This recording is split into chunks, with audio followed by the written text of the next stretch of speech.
Hollywood vem há décadas nos contando histórias de heróis, guerreiros impossíveis, exploradores lendários, homens e mulheres que mudaram o mundo. Ficção, dizem? Mas existem histórias reais, escritas com sangue, com aço e com séculos de silêncio que nenhum roteirista teria ousado inventar. Histórias espanholas. Hoje você vai conhecer 5 pessoas que realmente existiram, que viveram mais em uma vida do que a maioria dos heróis de ficção em 10 filmes. Que cruzaram oceanos, reinventaram a guerra, descobriram continentes e enfrentaram impérios inteiros. Vamos começar. Gonzalo Fernández de Córdoba.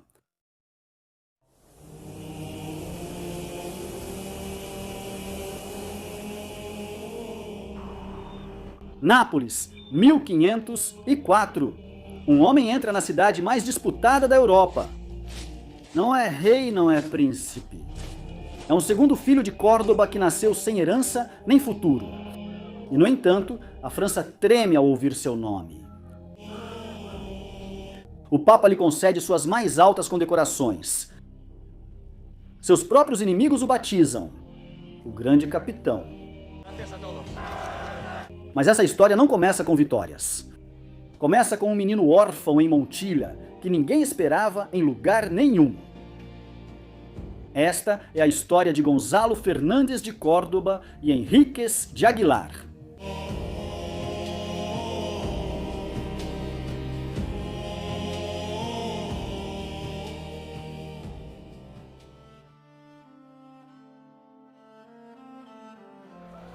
De 1º de setembro de 1453, Castelo de Montilla, Córdoba. Nasce Gonzalo, segundo filho de Pedro Fernández de Aguilar, senhor de Aguilar de la Frontera. Ser o segundo filho significa não herdar nada. Tudo vai para o seu irmão Alfonso. Seu pai morre quando ele é jovem. E Gonzalo fica sob os cuidados de Diego de Cárcamo, que lhe ensina honra e combatividade. É assim que se defende a honra. Aos 12 anos é enviado como pajem ao príncipe Afonso de Castela. Mas Afonso morre aos 14 anos.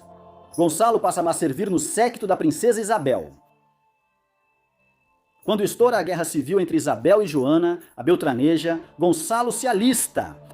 Na Batalha de Albuera, em 1479, seu nome se destaca entre os guerreiros do Mestre de Santiago. Ele se casa com sua prima Isabel de Montemayor, que morre no parto. E seu próprio primo, o Conde de Cabra, o captura e o prende em seu castelo. Prefiro apodrecer preso do que me ajoelhar diante de quem não tem direito ao trono. Isabel é a rainha legítima. Isabel e Fernando intercedem pessoalmente e conseguem sua liberdade. Afonso é o legítimo. Afonso é legítimo. 1482. Os reis de Castela e Aragão lançam a campanha definitiva contra o reino Nazarí de Granada. Gonzalo ficará na linha de frente por 10 anos de guerra. No cerco de Tájara, Gonzalo demonstra que não é apenas corajoso, mas também um engenheiro nato. Quando as tropas não conseguem avançar sob fogo inimigo, Gonzalo inventa uma máquina de cerco improvisada, usando as portas arrancadas das casas do vilarejo para proteger o avanço dos soldados.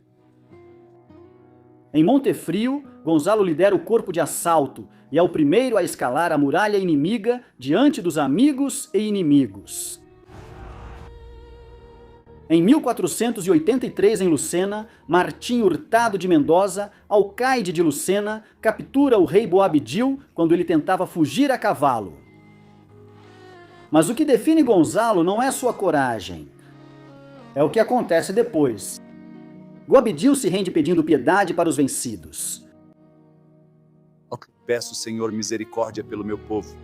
Eles não lutam pela desigualdade, mas sim pela defesa dos soldados. Vocês têm a minha palavra. A misericórdia não é uma fraqueza. É isso que separa o Jandil da misericórdia. Surge uma grande amizade entre eles. Gonzalo falava árabe fluentemente, o que lhe permitia lidar diretamente com a nobreza nasrida. Ele se torna o principal negociador das capitulações de rendição de Granada em janeiro de 1492. Quando Boabdil parte para o exílio, Gonzalo o acompanha até Fez. Um cristão escoltando o último rei mouro da península. Seu amigo até o fim.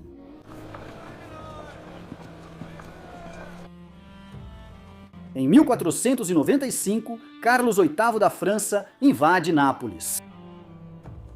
Fernando envia Gonzalo com 60 navios e 6.000 homens. Em Seminara, Afonso II de Nápoles o obriga a entrar em batalha antes da hora. Resultado, sua primeira e última derrota. Nunca mais. A partir de hoje, a guerra será do meu jeito. E a revolução começa. Estude cada erro de Seminara e projete um novo exército. Reorganize as capitanias em coronelias flexíveis, com 12 companhias, cada uma com 500 homens. Substitua as bestas por arcabuzes. Dá protagonismo absoluto à infantaria, com piqueiros e rodeleiros. Acaba de inventar o germe dos terços espanhóis. Com esse exército, devasta a Calábria e expulsa os franceses. Quando o Papa Alexandre VI pede ajuda, o adversário biscaíno Menaldo Guerra tomou Ostia e bloqueia Roma. Gonzalo bombardeia por 5 dias e a conquista. Em Roma, o Papa acusa os reis católicos de estarem mal dispostos em relação à Igreja. Não ajuda em nada a Igreja. Juan se torna um grande inimigo da Igreja. Juan, os meus reis. Ele acabou de chamar o Papa de corrupto. E Alexandre VI, em vez de castigá-lo, lhe entrega a Rosa de Ouro e o estoque bendito, as maiores condecorações pontifícias. Quando retorna à Espanha, em 1498, são seus próprios soldados e os franceses derrotados que lhe dão o apelido De grande capitão.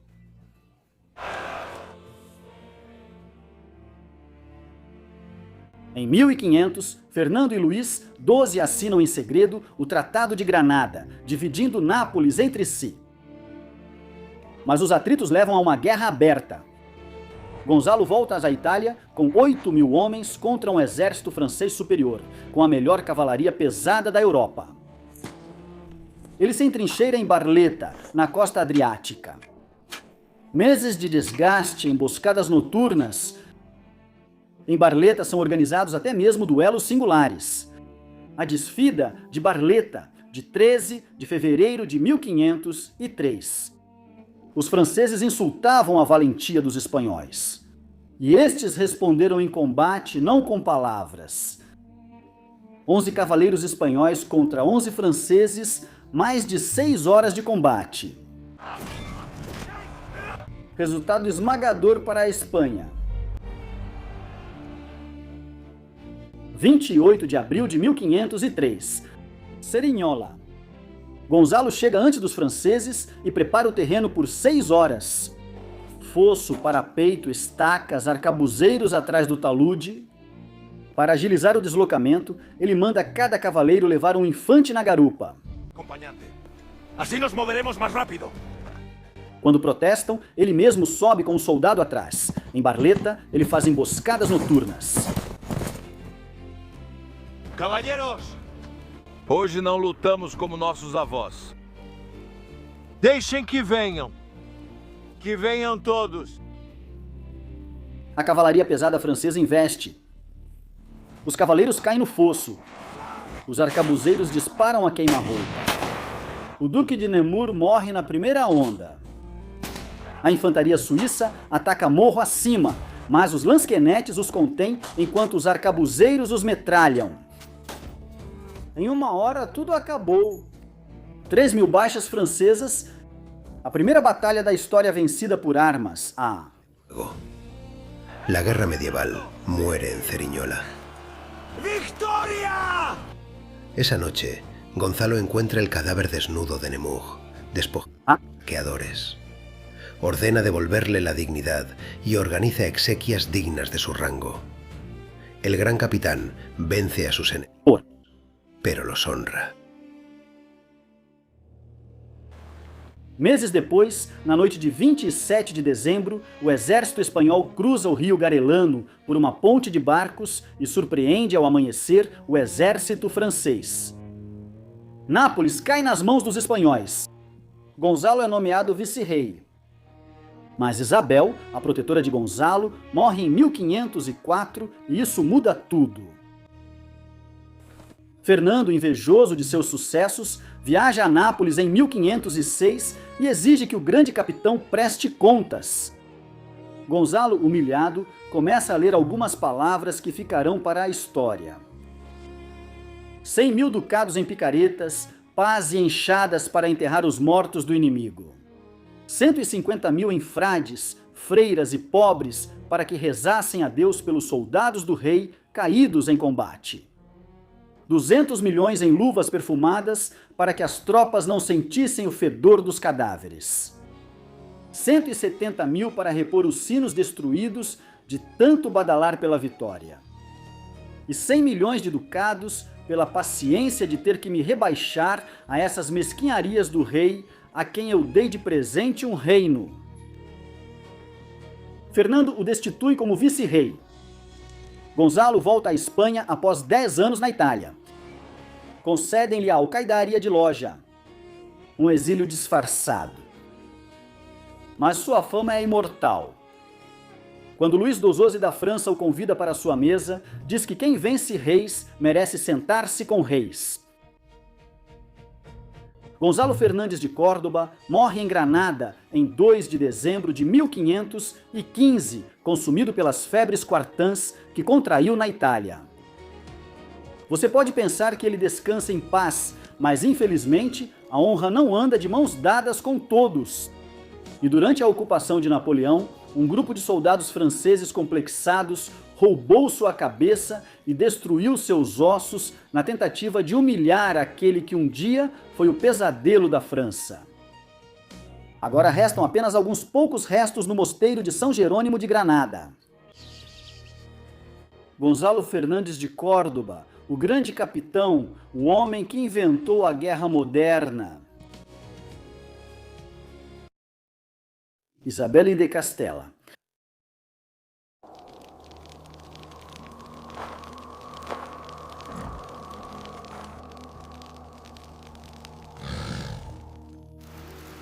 Imagine uma menina de 10 anos, ela vive em um castelo frio, no meio de Castela. O pai dela morreu. A mãe dela está perdendo a razão. O irmão mais velho dela ocupa o trono, mas não quer saber dela.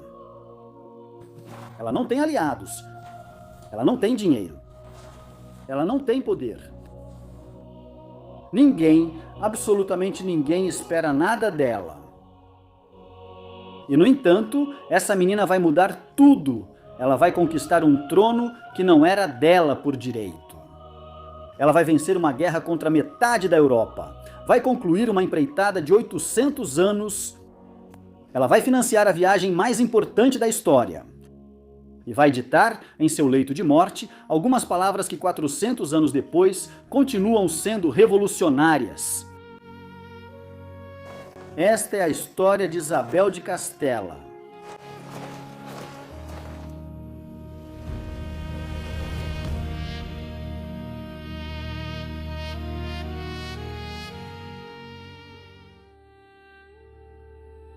Isabel nasce em 22 de abril de 1451 em Madrigal de Las Altas Torres. Ela é filha do rei João II de Castela, mas não é a herdeira. Seu meio-irmão Henrique ocupará o trono. Quando Isabel tem 3 anos, seu pai morre. E ela é enviada para o castelo de Arévalo. Lá, seu preceptor, Gonzalo Chacon, lhe ensina o que ela vai precisar um dia. Aos 13 anos, ela entra em um jogo de intrigas.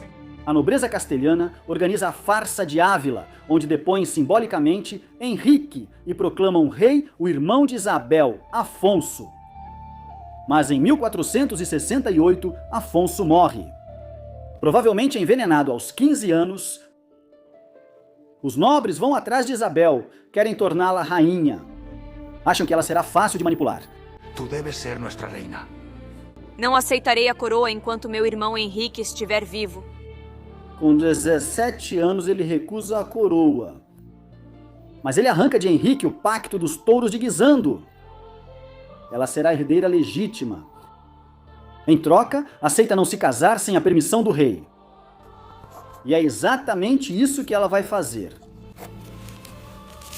Isabel escolheu Fernando, príncipe herdeiro de Aragão, um casamento que uniria os dois grandes reinos da península. O casamento está sendo organizado em segredo. Fernando parte de Saragossa, disfarçado de criado, com apenas 6 homens, viajando à noite para escapar das patrulhas de Henrique. No dia 19 de outubro de 1469, eles se casam em Valladolid. Ela tem 18 anos, ele 17. Como são primos, precisam de uma dispensa papal. Eles mostram uma bula do Papa Calixto III que não se aplica ao caso deles. A bula legítima, concedida por Sisto IV, só chegará em 1472 através do cardeal Rodrigo Borgia. Mas até lá, o casamento já é um fato consumado. Henrique, furioso, volta a declarar sua filha Joana como herdeira. Absurdo! Isabel ganhou um marido, mas perdeu a paz.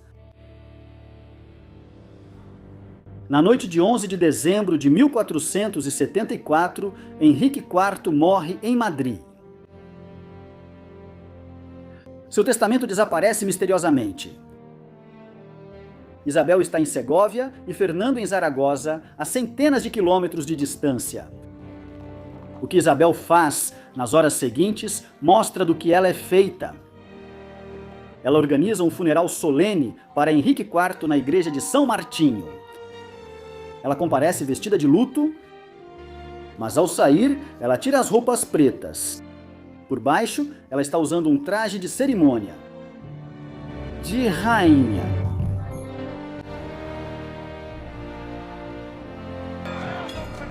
Uma solene procissão se forma a partir do Alcácer.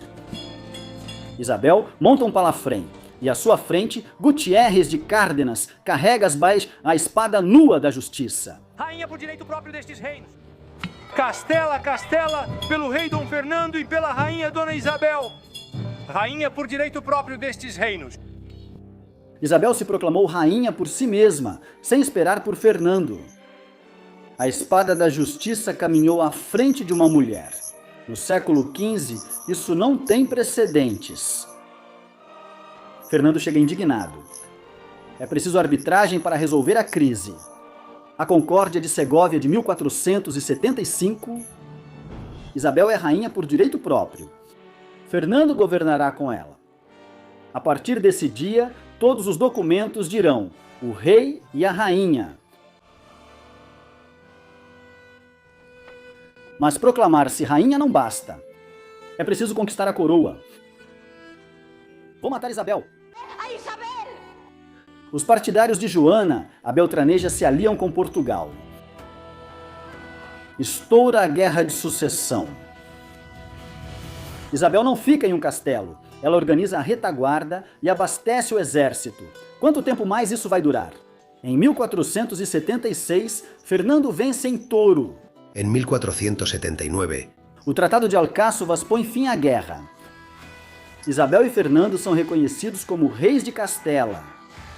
E nesse mesmo ano, Fernando herda Aragão.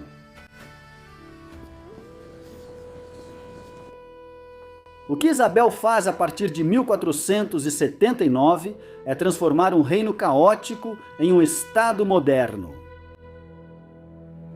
Os caminhos de Castela são terra de ninguém. Isabel cria a Santa Irmandade, uma força policial permanente que patrulha os caminhos e persegue o crime. É a primeira polícia rural da Europa. E funciona. Em poucos anos, os cronistas já dizem que é possível viajar à noite por Castela sem medo. Nenhum nobre está acima da lei. O camponês tem os mesmos direitos que o duque diante da justiça da rainha. Cria tribunais reais para que qualquer súdito possa recorrer à justiça real. Reorganiza a fazenda. Impulsiona a cultura. Apoia Luísa de Medrano como catedrática em Salamanca. E em 1492, Antônio de Nebrija lhe apresenta a primeira gramática de uma língua europeia moderna. Em 2 de janeiro de 1492, Boabdil entrega as chaves de Granada. A península já é cristã. Após 800 anos, Isabel esteve presente na campanha desde o início. Após o incêndio no acampamento de Santa Fé, ela manda reconstruí-lo em pedra. Essa cidade ainda existe hoje. Nesse mesmo ano, Isabel apoia o navegador genovês Cristóvão Colombo, que quer chegar à Ásia navegando para o oeste. Se ele estiver certo, teremos aberto uma rota para o outro lado do mundo. Se ele estiver errado, só teremos arriscado 3 navios. Em 12 de outubro de 1492, 3 caravelas chegam a um continente desconhecido. E aqui vem algo que quase ninguém sabe. Já em 1493, antes que qualquer notícia de abusos chegasse, Isabel inclui nas instruções para a segunda viagem de Colombo uma ordem explícita: que os índios sejam tratados com carinho e afeto. Ela não reage apenas quando há um escândalo, ela prevê. Mas o escândalo chega do mesmo jeito. Colombo começa a enviar índios escravizados para a Espanha para vendê-los. Segundo as crônicas, a reação de Isabel é fulminante. Quem deu licença a Colombo para distribuir meus súditos a alguém? Em junho de 1500, ela assina uma provisão real que ordena a libertação imediata de todos os índios trazidos como escravos e seu retorno à América. Declara os indígenas súditos da coroa com os mesmos direitos que qualquer castelhano. É a primeira vez na história que um soberano europeu reconhece direitos aos habitantes de um território recém-descoberto. Os últimos anos são um calvário. Em 1497, morre seu único filho homem, o príncipe João. Em 1498, morre sua primogênita. Em 1500, morre seu neto Miguel, que estava destinado a unir Castela, Aragão e Portugal. E sua filha Joana, a herdeira, mostra sinais de melancolia que preocupam sua mãe. Isabel carrega tudo nas costas. No dia 23 de novembro de 1504, 3 dias antes de morrer, ela acrescenta um codicilo ao seu testamento. E o que ela escreve ali é um documento extraordinário. E não consintam nem permitam que os índios, residentes e moradores das ditas ilhas e terra firme, conquistadas e por conquistar, sofram qualquer agravo em suas pessoas e bens. Mas ordenem que sejam bem e justamente tratados. E se sofreram algum agravo, que o reparem. As leis de Burgos de 1512 reconhecerão a liberdade dos indígenas. As novas leis de 1542 proibirão definitivamente a escravidão do índio. Isabel morre em 26 de novembro de 1504 em Medina del Campo. Ela tem 53 anos. Ela é enterrada em Granada, a cidade que ela conquistou. Pensem no que Isabel fez. Quando se fala das grandes rainhas da história, mencionam-se Isabel I da Inglaterra, Catarina, a Grande da Rússia ou Cleópatra. Mas Isabel transformou um reino caótico na primeira potência mundial. Completou a conquista da península. Financiou a descoberta da América. Criou o primeiro marco legal de direitos indígenas da história e lançou as bases do que um século depois seria chamado de direito das gentes. Isabel de Castela raramente aparece nessas listas e deveria liderá-las, Se acham que essa história merece ser contada, inscrevam-se e compartilhem o vídeo. Porque se nós não contarmos a nossa história, ninguém vai contar por nós. Inscreva-se. O Empecinado.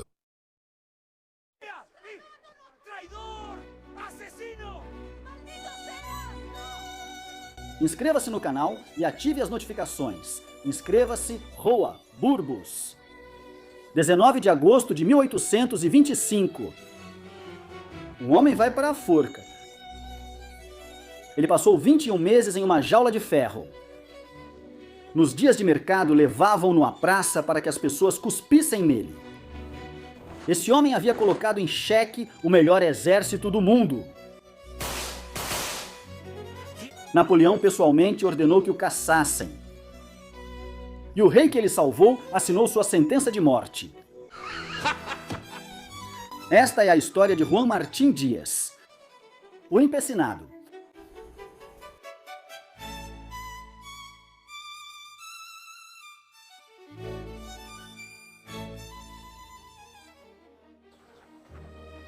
Castilho de Duero, Valladolid, 1775. Pelos arredores corria o riacho Botijas, sempre cheio de piscina, esse barro negro das águas paradas. Os que nasciam lá eram chamados de empecinados, filhos do lodo. Juan Martín era filho de lavrador. Com 18 anos, Juan Martín fugiu de casa para se alistar na Guerra do Rocilhão contra a França Revolucionária. Lá, Juan Martín aprendeu duas coisas: como se faz a guerra, como os franceses agem quando vencem. Ele voltou, ele se casou, ele cultivou sua terra. Era um homem que conheceu a guerra e escolheu a paz. Mas em 1808, a paz deixou de ser uma opção.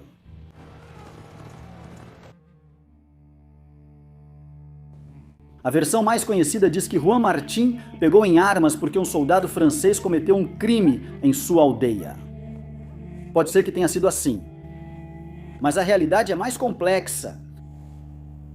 Antes do levante de maio de 1808, o empecinado já tinha compreendido algo que muitos militares demorariam meses para entender: que os Correios eram a espinha dorsal do exército napoleônico. Sem comunicações, a máquina francesa ficava paralisada. Em Aranda de Duero, nos dias que antecederam o 2 de maio, começou a interceptar correios franceses como estratégia. Quando o levante geral estourou, Juan Martín já sabia o que estava fazendo. Ele se juntou brevemente ao exército regular e combateu em Medina de Rio Seco. Uma derrota esmagadora que lhe confirmou a lição mais importante da sua vida.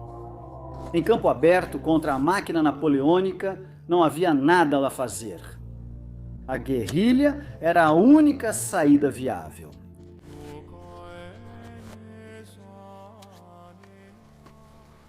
Um exército precisa de ordens para se mover, e se essas ordens forem cortadas, eles ficam paralisados.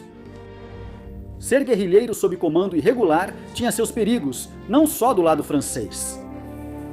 Nos primeiros meses da guerra, Juan Martín entrou em choque direto com o general Gregório García de la Cuesta, comandante dos exércitos regulares na região. O motivo foi uma dama francesa, prisioneira de guerra, a quem homens sob comando espanhol ameaçavam tratar como butim. O empecinado interveio, desafiou a indiferença de seus superiores e protegeu a prisioneira. A recompensa foi o encarceramento por insubordinação. Passou semanas preso por ter agido com honra. Ele foi solto porque precisavam dele. Na linha de frente, ninguém era tão eficaz. O método dele era simples, mas devastador. Atacar combatedores, mensageiros, pequenos destacamentos, desaparecer antes que chegassem os reforços. E pagar seus homens pontualmente. Em uma guerra cheia de bandos que saqueavam a todos igualmente, essa disciplina foi sua maior arma. Conquistou a confiança do povo. E com ela vieram os voluntários. Centenas primeiro, milhares depois. Suas operações se estenderam por Valladolid, Burgos, Segóvia, Guadalajara e Cuenca. Em Fuentidueña, ele passou a fio de espada 40 dragões que haviam saído de seu forte em busca de mantimentos. Em Randa de Duero, ele explodiu um depósito de pólvora que supria 3 regimentos. Os franceses nunca sabiam quando ele iria atacar, nem onde, nem com quantos homens. Em 1809, o empecinado era um problema tão sério que Napoleão designou um general exclusivamente para caçá-lo. Joseph Leopold Hugo, pai do escritor Victor Hugo. Um militar frio e competente que durante 3 anos perseguiu o guerrilheiro por metade de Castela sem conseguir capturá-lo. General, 40 pessoas em uma emboscada por desonra, e o tiro antes que coloquem uma nova geração contra nós. Quantos homens? Mais da metade dos nossos. Esse homem não faz nada. Ele morre no caminho. A ele só resta viver. Hugo tentou de tudo. Queimou aldeias, ofereceu recompensas. Chegou a sugerir pessoalmente que ele fosse para o lado francês. O empecinado recusou a oferta sem hesitar. Desesperado, Hugo tomou a decisão mais extrema. Ele capturou a mãe do empecinado e ameaçou fuzilá-la se ele não se entregasse. Quantos prisioneiros franceses temos? Mais de 100. Mandem um mensageiro. Se minha mãe não estiver em casa antes do anoitecer, começamos a fuzilar todos. Libertou ela. Uma mulher? Olá. Quando em 1813 os franceses iniciaram sua retirada definitiva, o empecinado comandava mais de 5.000 homens. Ele começou com uma dúzia de vizinhos. Ele terminou a guerra como marechal de campo. Fernando VII voltou em 1814 como o rei mais esperado da história moderna da monarquia hispânica. A primeira coisa que ele fez foi abolir a Constituição de 1812, dissolver as Cortes de Cádiz e perseguir os liberais. O empecinado, que havia lutado tanto para expulsar os franceses quanto por essa Constituição, agora era um inimigo do rei que ele havia salvado. O rei agradece seus serviços e o convida a se retirar para sua terra. Me retirar? Terminei uma guerra. Não estou cansado. Não é um convite, general. É uma ordem. Diga ao rei que eu julguei e que o empecinado não falta com seus juramentos. Em 1820, o pronunciamento de Riego restaurou a Constituição. O empecinado voltou à vida pública. Governador militar de Zamora, segundo chefe da Capitania Geral de Castela. A ironia era amarga.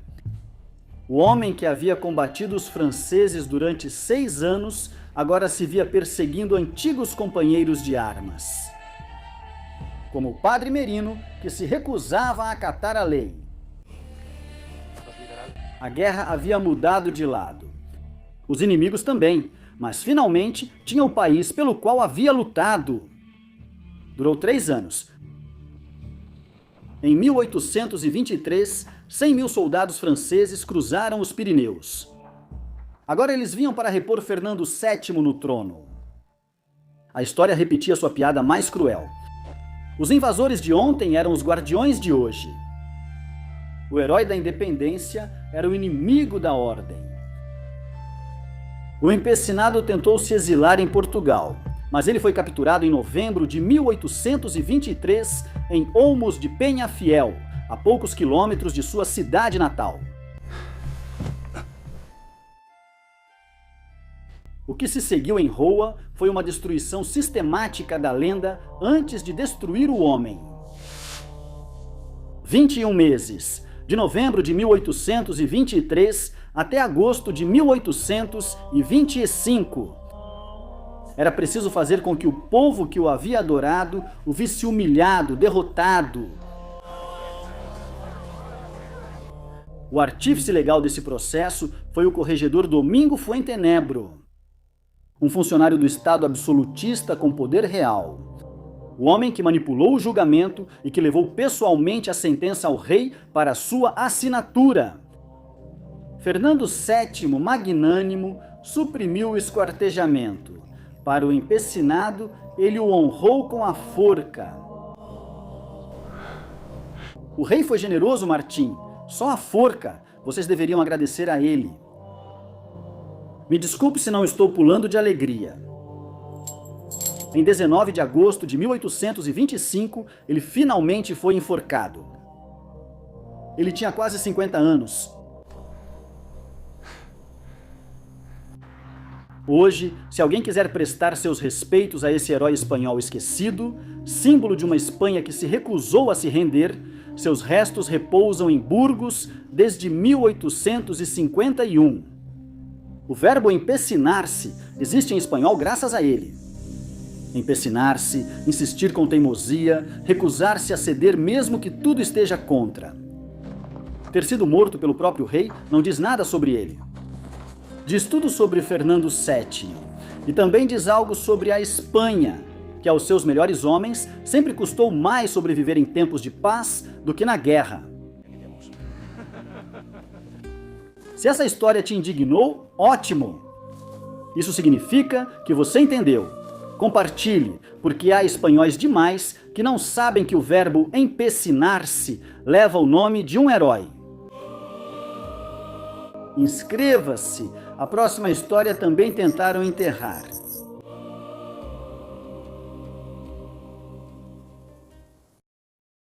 Alonso de Contreras. Existem histórias que não aparecem nos livros didáticos.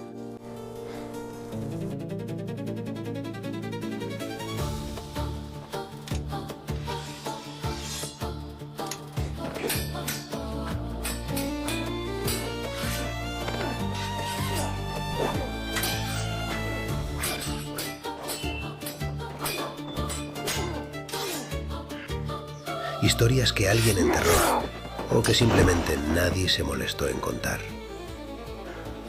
Obrigado. De ellas.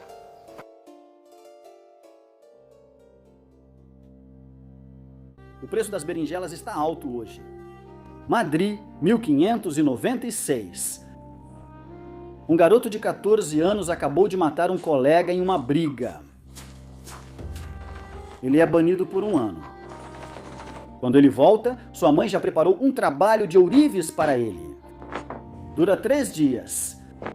Ele se alista no exército e desaparece. Ele não voltaria igual. Caramba, ele parece um garoto. Nos 50 anos seguintes, ele foi corsário, espião, eremita, cavaleiro de Malta, governador na Itália e capitão no México. Derrotou Walter Raleigh. E Lope de Beda era seu amigo. E ele mesmo escreveu isso. Tudo. Ele se chamava Alonso de Contreras. Pérez Reverte usou ele como modelo para o capitão Alatriste, mas o verdadeiro era mais selvagem. Selvagem.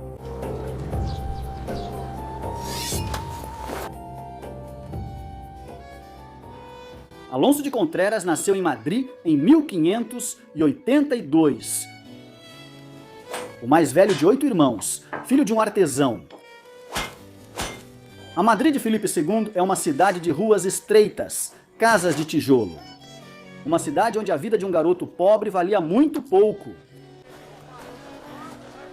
Contreras não tinha futuro no ofício de seu pai. A briga confirmou isso para ele. Em 7 de setembro de 1597, usando o sobrenome de sua avó materna para que ninguém o identificasse, ele se alista no exército do príncipe cardeal, rumo a Flandres. Ele não foi longe. Seu comandante desertou enganando o esquadrão. Contreras se viu como desertor sem ter escolhido isso. Sem dinheiro, sem contatos e com a justiça em seu encalço, ele desceu até Palermo e embarcou nas galeras que combatiam turcos e berberiscos no Mediterrâneo. Aprendeu a navegar, aprendeu a lutar no mar e aprendeu turco. Para ele, uma língua valia mais que qualquer arma. O que acontece quando um garoto que foge da justiça descobre que é muito bom na guerra? Em 1601, com 19 anos, ele recebe o comando de uma fragata. Ele é enviado para espionar as atividades turcas nas ilhas gregas. Corsário e espião ao mesmo tempo. Aprendi o idioma deles. Aprendi os costumes deles. E aprendi quando atacar e quando desaparecer. Os episódios se acumulam em uma velocidade vertiginosa. Ele se infiltra em Tessalônica, cidade otomana, para sequestrar um cobrador de impostos judeu que recolhia tributos para o grão turco. Ele o leva embora de barco sem disparar um tiro. Mas a operação que lhe dá fama e quase lhe custa a vida é outra. Ele captura a amante húngara de Solimão de Catânia, uma mulher de enorme valor político. Contreras a embarca e desaparece. Solimão de Catânia põe a cabeça dele a prêmio. Contreras tem 20 anos. 20 anos. E já tem preço pela sua cabeça no Império Otomano. E ainda tem toda a vida pela frente. Em 1606, ele se casa na Sicília com a viúva espanhola de um ouvidor. 2 anos depois, ele a mata. Ela e o amigo com quem ela o traía. Ele mesmo escreve isso em suas memórias, sem rodeios, sem se justificar. Não há registro documental de julgamento, não há condenação. Contreras volta para Madrid. Ele pretende um cargo na corte. Ele não consegue. E então, ele faz algo que ninguém esperava de um homem como ele. Ele se retira para uma ermida nas montanhas do Moncaio, sozinho, em silêncio. Não dura muito. Aparece a guarda acusando-o de ser o líder secreto de uma rebelião mourisca. As armas encontradas em Hornachos supostamente são dele. Seu retiro no Moncaio, ponto estratégico entre Castela e Aragão, é interpretado como se ele estivesse preparando o levante a partir dali. A punição prevista, a morte. Ele é julgado pelo juiz da Casa e Corte. Contreras é absolvido. Após a absolvição, ele retorna ao Mediterrâneo. Em 1611, ele ingressa na Ordem de Malta. Para chegar, ele cruza a hostil França disfarçado de peregrino, com uma espada oculta no bastão. Ele é descoberto na Borgonha. Ele é preso. Suas cartas de recomendação o libertam. Em 1618, ele é enviado para o Caribe. Em águas de Porto Rico, ele cruza o caminho de Sir Robert Raleigh, corsário inglês, explorador, favorito de Isabel I. Recém-saído da Torre de Londres, onde passou 13 anos preso por traição. Ele estava em uma expedição ilegal ao rio Orinoco, em território espanhol. Era sua última chance de recuperar o favor da coroa inglesa. Contreras disfarça sua flotilha de barcos mercantes. Espera! Quando Raleigh se aproxima confiante, ele abre fogo. Ele o bombardeia, ele o coloca em fuga. Raleigh retorna à Inglaterra derrotado. Logo após, ele é decapitado em Londres. Obrigado. Ele entrou em nossas águas, achando que não estaríamos esperando por ele. Ele se enganou. O homem que derrotou Walter Raleigh no Caribe se chamava Alonso de Contreras. Em nenhum livro de história anglo-saxão aparece o nome dele. Isso é a lenda negra. Os episódios não param. Eles o enviam como governador de Áquila, cidade rebelde ao nordeste de Roma. Uma praça difícil, cheia de facções em conflito. Contreras coloca a cidade em ordem. O método não é especificado em suas memórias. O resultado, sim. Súbito. Em 1621, ele rompe à noite o bloqueio naval de Mâmora. Reforça a fortaleza no Marrocos, sitiada por terra e por mar. E abastece os sitiados. A fortaleza é salva. Em 1631, presencia a erupção do Vesúvio. em meio ao caos e à lava, salva um convento de freiras sem uma única vítima. Ajude-a! Saia daqui! Entre 1635 e 1642, com mais de 50 anos, é capitão nas guarnições de Sinaloa e governador do castelo de San Juan de Ulúa, em Veracruz. Flandres, o Mediterrâneo, o Caribe, a Itália, o México. Um garoto de Madrid que matou aos 14 anos e que nunca parou de se mover. Ainda há algo para ele fazer. Algo que o separa definitivamente de todos os outros soldados de sua época. Em 1631 aparece Lope de Vega. O escritor mais famoso da Espanha do século XVII é seu amigo. Cavaleiros da mesma ordem. Lope o recebe como hóspede em sua casa, dedica-lhe uma comédia, O Rei Sem Reino, e ao que parece, o convence a escrever sobre suas freiras. Contreras as escreve. O discurso da minha vida. Sem falsos heroísmos, sem moral de fachada, sem pedir desculpas por nada. O que fez, fez. O que viveu, escreveu, com uma honestidade que assusta, com um ritmo que não para. Cada página é pura ação.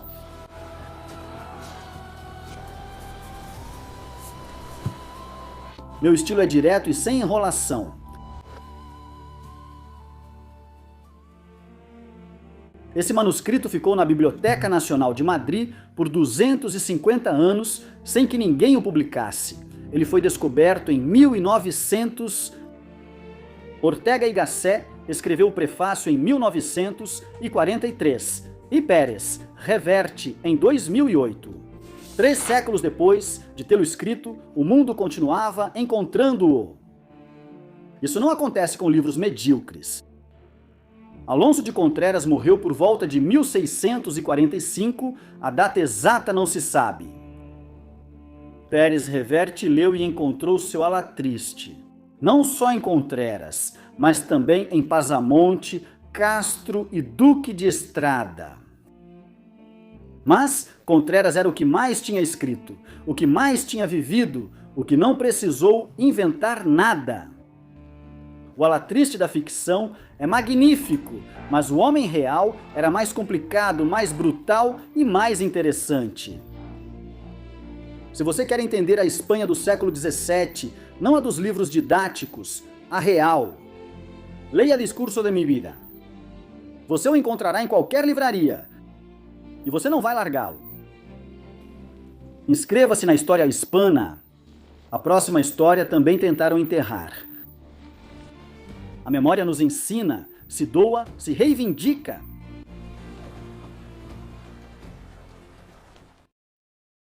O padre Pedro Paes.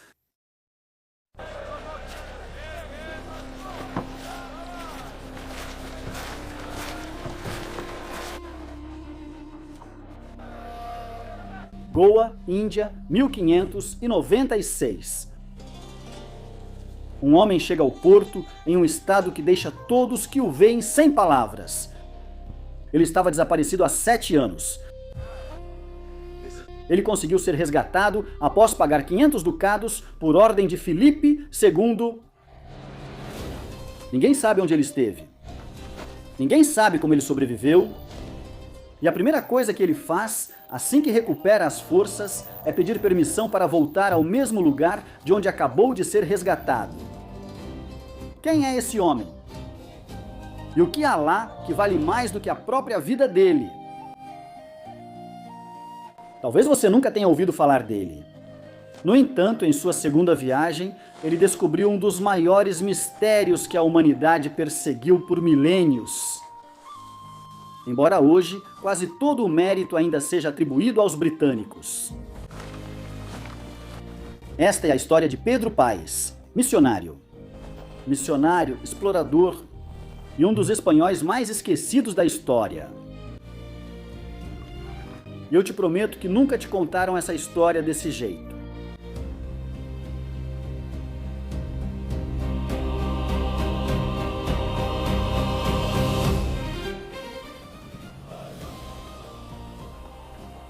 Pedro Paes nasceu em um pequeno vilarejo de Madrid, em Olmedo de las Fuentes, em 1564, filho de família nobre. Jesuíta desde jovem. Brilhante. E em 1587 escreveu uma carta aos seus superiores pedindo para ser enviado em missão. Ele queria a China. Ele queria o Japão. Os extremos do mundo. Os lugares onde ser missionário podia custar a sua vida. Seus superiores disseram que não. Eles o enviaram para a Etiópia. Para a Etiópia. Para a Etiópia. Etiópia. Para a Etiópia. O reino cristão mais antigo do mundo. Quase inacessível. Cercado por Islã e deserto. A missão jesuíta que estava lá há décadas estava morrendo. Dos 5 missionários enviados, 3 já estavam mortos. Paes partiu de Lisboa em 1588. Atenção, de Lisboa, não de um porto espanhol. Em 1580, Filipe II unificou as comunidades, as coroas da Espanha e de Portugal. Seu império controlava todas as rotas do Oceano Índico. Goa, na Índia, era a grande base de operações desse império global. Um espanhol que quisesse chegar ao leste da África não tinha outra porta de entrada. Ele levou 5 meses para chegar. Ele foi ordenado sacerdote em janeiro de 1589 e em fevereiro já embarcou para a Etiópia com o jesuíta catalão Antônio de Montserrat. Eles não chegaram. O plano era chegar a Mascate, em Omã, e de lá encontrar um barco para a Somália. Um comerciante local lhes prometeu passagem. Eles zarparam. Mas poucos dias depois de deixarem o porto, 2 navios piratas os cercaram em alto mar. Eles foram acorrentados. Foram acusados de espionagem para a coroa espanhola. E foram levados ao Iêmen. Começaram 7 anos de sofrimento. Imagine isso! Descalços, acorrentados, atravessando os desfiladeiros escaldantes de pedra do Hadramaut. Uma região tão letal que em árabe significa o lugar que mata. E contornando as dunas do Rub al-Jali, o maior deserto da Arábia. Sem água, sem sombra, alimentando-se de gafanhotos para não morrer. Eles foram exibidos diante dos grandes governantes otomanos do Iêmen, como se fossem animais exóticos. Foram levados de cidade em cidade.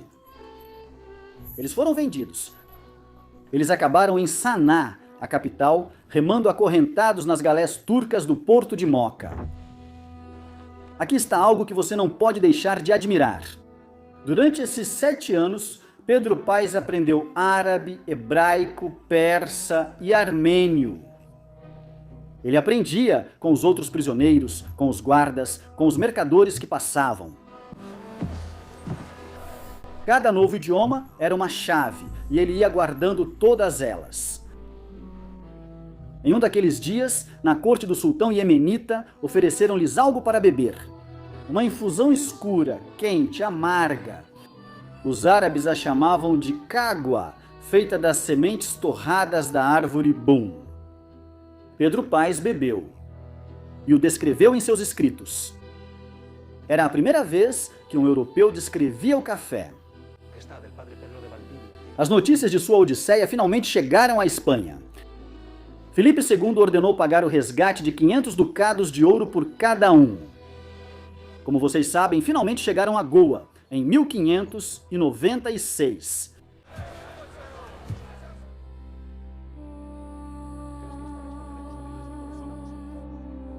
Se Deus me manteve vivo por 7 anos nas galés do Iêmen, não é para que eu fique em Goa.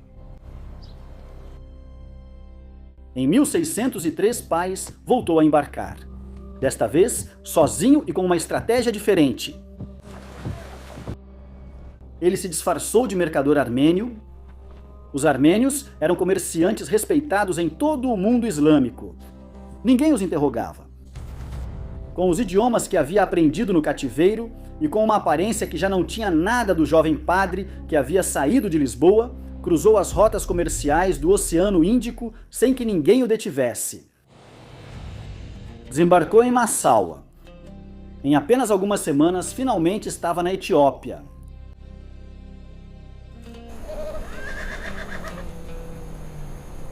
Finalmente cheguei à Etiópia depois de tantos anos. O que Paz encontrou na Etiópia era um reino cristão de uma complexidade fascinante. Uma igreja ortodoxa milenar. Imperadores que governavam sobre dezenas de povos diferentes. Paz só buscava mais conhecimento. Aprendeu amárico, aprendeu gueês, a língua sagrada dos textos etíopes. Consultou os arquivos reais. Escreveu a primeira gramática do amárico e a primeira obra sobre a história completa da Etiópia. E converteu 2 imperadores ao catolicismo. Com os segundos Susênios, forjou algo que ia além da fé. Foram conselheiro e rei. Susênios o levava em todas as suas campanhas, queria sua opinião em tudo. E Paz construiu, literalmente. Ele projetou palácios e igrejas de pedra, supervisionou a construção da primeira ponte de pedra da Etiópia sobre o desfiladeiro do Nilo Azul, em Alata. Não era um viajante passivo, era um arquiteto, um diplomata e um filólogo ao mesmo tempo. E em 21 de abril de 1618, em uma dessas campanhas, a cerca de 100 quilômetros ao sul do Lago Tana, Susênios apontou algo.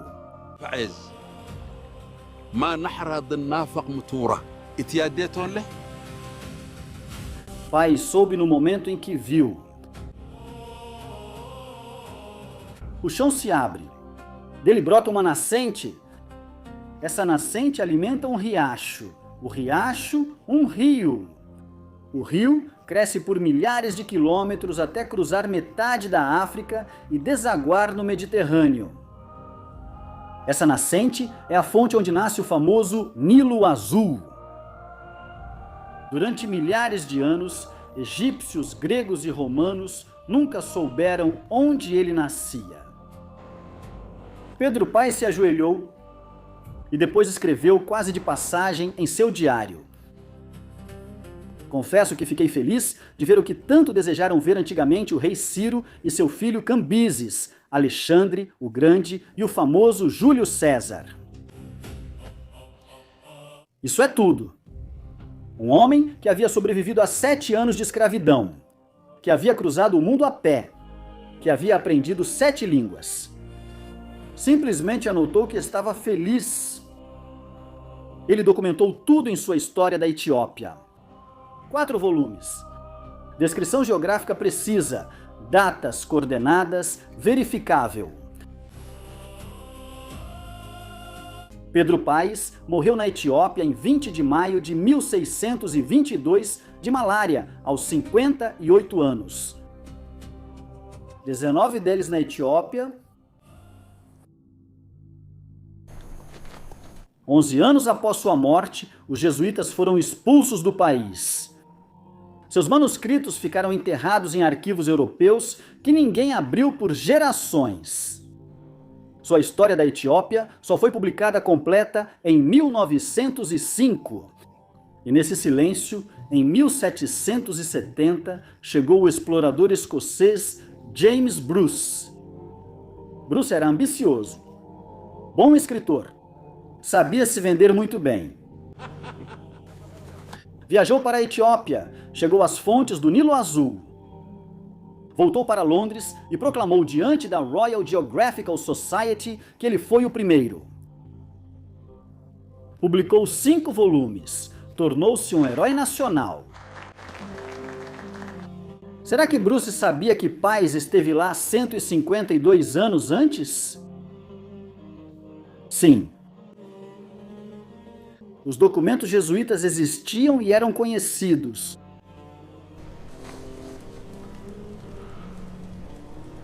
O maldito jesuíta, se é verdade que ele estava na nascente do Nilo. Bruce não só os ignorou, como também os atacou deliberadamente. Em seus escritos, ele chamou os jesuítas ibéricos de fanáticos desprezíveis para proteger sua própria fama diante de uma Inglaterra ilustrada, ávida por heróis nacionais. E funcionou? Durante quase 2 séculos, o mundo inteiro acreditou que as fontes do Nilo tinham sido descobertas por um escocês.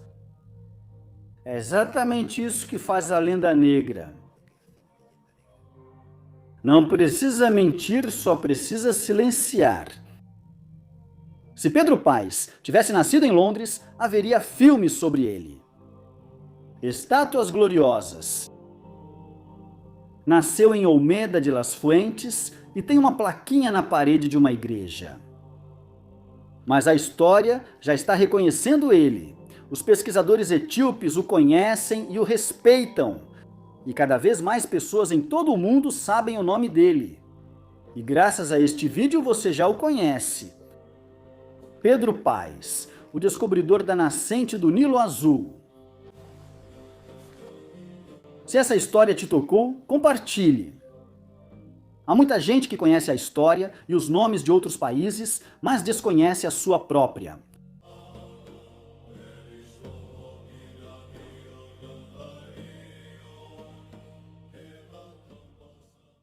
Não se esqueça de se inscrever e compartilhar os vídeos.